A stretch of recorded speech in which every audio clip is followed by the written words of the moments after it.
चरवा लवंडा नचवाई ए राजा अपना या चरवा लवंडा नचवाई डीजे लवंडा नचवाई अमित अपहर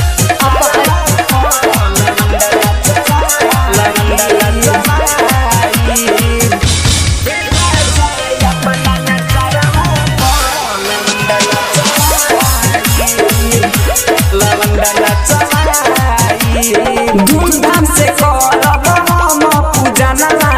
मानी जी हमरो कहनावा धूमधाम से करब राउर पूजनवा मानी जी हमरो कहनावा छठी घाट सुनी सैया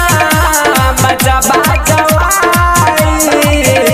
छठी घाट सुनी सैया बजा बजवाई ए सैया अपना या चरवा लवंडा नचवाई ए राजा अपना या चरवा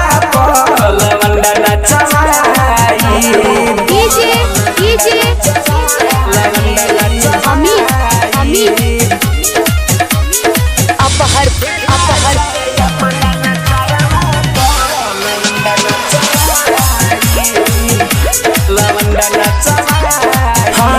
सैयारी दूराज कहत बहानी रउआ से दुनु हाथ जोड़ के देवलू मनोज लाल से कह दी रउआ चली आई काम छोड़ के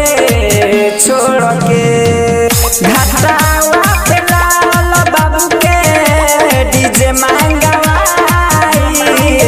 घाटावा पे लाल बाबू के डीजे मंगवाई ए सैया अपना या चरवा लवंडा नचवाई ए राजा अपना या चरवा लवंडा नचवाई लाज बाबू डिजिटल रिकॉर्डिंग